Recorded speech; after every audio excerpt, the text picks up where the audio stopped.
The sun was sinking behind the rolling hills of the Montana frontier when Clara Hayes' horse suddenly bucked, panicked by a rattler sliding through the tall grass, and in one terrifying moment she lost her balance, tumbled into the cold river, and found herself trapped in the rushing current that swallowed her screams before they could reach the empty plains. But fate had a strange way of sending the right person at the right time, because not far away, rancher Luke McAllister had been driving his cattle toward the water when he spotted a splash too violent to be a trout and heard a cry too human to ignore. Without wasting a heartbeat, he kicked off his boots, dove into the river, and swam through the frigid swirl until his arm wrapped around Clara's waist as she gasped and clung to him like the only warmth left in the world. The moment he pulled her up toward the shallow bank, her soaked blouse clung to her trembling frame and her breath shivered through pale lips, and Luke, broad-shouldered, stern-jawed, half-soaked himself, held her steady, guiding her step by step until the water lowered around them and she could stand on her own, though her knees nearly gave out. "Easy," he murmured in a steady voice that felt like a shelter in the storm. "I've got you." And for the first time since falling in, she believed she might survive the cold that gnawed at her bones. She tried to speak but only a broken sound escaped, and Luke gently wrapped his arms around her as she shivered uncontrollably. He knew that a night breeze on wet clothes could be deadlier than any rattlesnake. He brought her close, not in a way that startled her, but in the way a rancher accustomed to fighting blizzards would protect anyone in danger, and slowly guided her toward the riverbank where his horse waited with dry blankets and a lantern. The sky dimmed to copper and smoke as the last light drained from the horizon, and Clara watched the ripples around them glow gold, almost peaceful despite the terror still lodged in her chest. "You almost got swept downstream," Luke said quietly, brushing her wet hair from her face as he checked for injuries, his eyes warm beneath the shadow of his hat. Clara blinked up at him, realizing she knew his name. Everyone in the valley did. Luke McAllister, the man who worked the land alone after losing his family's ranch in a wildfire years ago, the man whispered about for his strength and solitude. Never did she imagine she'd meet him like this, half drowned in his arms. She managed a weak laugh. I'm getting you all wet," she said breathlessly, trying to make light of her shaking, and Luke let out a low chuckle that softened his usually stoic expression. "Darlin', I don't mind a bit. Long as you're breathing." He wrapped a warm wool blanket around her shoulders, rubbing her arms until color returned to her skin, and for the first time since her fall she felt heat spreading through her again, not just from the blanket, but from the closeness of the men who refused to let her collapse. Thunder rumbled far in the distance, dark clouds gathering above the ranchlands, and Luke's jaw tightened. "Storm's coming. We can't stay out here," he said, lifting her as if she weighed nothing despite her startled protest, carrying her to his horse and carefully settling her in the saddle before mounting behind her to steady her trembling form. As they rode toward his cabin, the wind picked up, rattling the trees and chilling the last traces of sunlight, but Clara felt strangely safe leaning back against the warmth of Luke's chest, listening to his heartbeat as steady as a war drum. She closed her eyes, exhausted, grateful, and strangely drawn to the men whose strength felt like an anchor in the chaos. Luke's voice rumbled softly near her ear, "When you're feeling better, you can tell me what you were doing out here alone."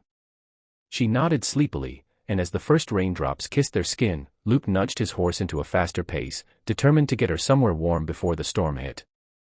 Little did either of them know that what began as a rescue in a cold river would soon unravel into a mystery far more dangerous than the rattler that spooked her horse, and, as their destinies intertwined under the wrath of the coming storm, they would both discover that sometimes the harshest nights of the Wild West brought the warmest, most unexpected beginnings. Luke's cabin sat at the edge of a sprawling valley, a sturdy refuge built from pine logs his father once cut with his own hands, and as he carried Clara inside, the flickering lamplight revealed how pale she still was, her teeth chattering softly despite the blankets draped over her. Without hesitation he stoked the fireplace, tossing in dry wood until flames roared like the breath of a furnace, then guided her to the rocking chair closest to the heat, handing her a steaming cup of herbal tea that smelled of mint and prairie sage.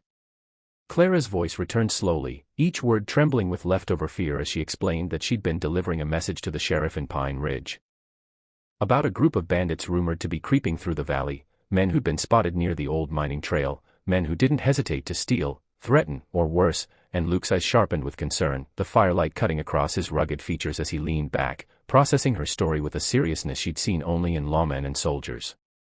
"So your horse got spooked, and you were out here with no one knowing where you'd gone," he said, running a frustrated hand through his damp hair. "You could have vanished in that river and no one would have found you until morning." His tone wasn't scolding, more like someone who cared more than he should have for a stranger he met only an hour ago. Clara looked away, guilt and gratitude warring in her eyes. I didn't want to endanger anyone else. These men, they're not like the usual drifters. They're organized. Careful. Dangerous. Luke crouched beside her, tilting her chin gently so she'd meet his eyes. You don't face men like that alone, Clara.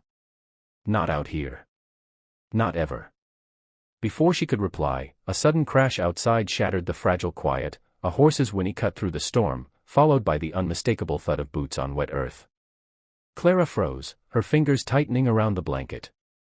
Luke didn't waste a second, he grabbed his rifle from above the mantel and signaled her to stay low. Another crash, louder, closer, sent vibrations through the wooden walls. They tracked me, Clara whispered, horror widening her eyes, but Luke placed one reassuring hand on her shoulder and whispered, not on my land they won't. The door shook violently as someone slammed a heavy boot against it, shouting for whoever was inside to come out. Luke's jaw hardened, and in one swift motion he moved to the shadowed corner of the cabin, positioning himself behind the door with the barrel of his rifle trained on the handle. Stay behind the table, he mouthed to Clara, who obeyed with trembling limbs. The second kick splintered the wood, and the door burst open. 3 men stormed in, soaked from the downpour, armed with pistols and grins carved from cruelty. Before the first could finish his threat, Luke's rifle cracked through the room like thunder. The bullet struck the lantern hanging above the doorway, plunging the cabin into partial darkness and disorienting the intruders long enough for Luke to tackle the nearest one, slamming him into the wall with a force that rattled the dishes on the shelf. Clara ducked behind the table as gunfire erupted, sparks flying when bullets struck the iron stove, and Luke moved like a storm himself, controlled, precise, fearless. He disarmed the second man with a swift kick, sending the pistol skidding across the floor, then turned as the third aimed toward Clara. No. Luke roared, throwing himself in front of her just as the gun fired. The bullet grazed his shoulder, tearing fabric and flesh but not slowing him down. Fueled by sheer instinct and something far deeper, Luke lunged forward, knocking the last intruder unconscious with the butt of his rifle. The cabin fell silent except for Clara's quiet sobs and the hiss of the storm outside. You're hurt, she cried, rushing to his side, but Luke only winced and offered a reassuring smile. It's just a scratch. Are you all right? She nodded shakily, helping him sit near the fire as she tore a strip from her blanket to press against his wound. You saved me twice today, she whispered, her eyes glassy with emotion. I don't know how to repay you. Luke reached up, brushing her cheek with his thumb, his touch gentle despite the adrenaline still pulsing through him. You're safe. That's enough. Clara's breath hitched, not from fear now but from the warmth that spread through her chest as she realized how deeply this man, this stranger turned protector, had already carved a place in her heart. They stayed like that for a long moment, the storm easing outside as if the worst had finally passed. When dawn broke, painting the valley in soft gold, the sheriff arrived to take the captured bandits into custody, impressed by Luke's bravery and Clara's determination. As the cabin emptied and the danger faded, Clara stood beside Luke on the porch, watching the river glisten under the new day's light. I don't know where my path leads next, she said softly, but I feel safer when you're near. Luke wrapped an arm gently around her shoulders, drawing her close in a way that felt natural, inevitable. Then stay, he said simply. Stay here. Stay where I can keep you warm, and keep you safe.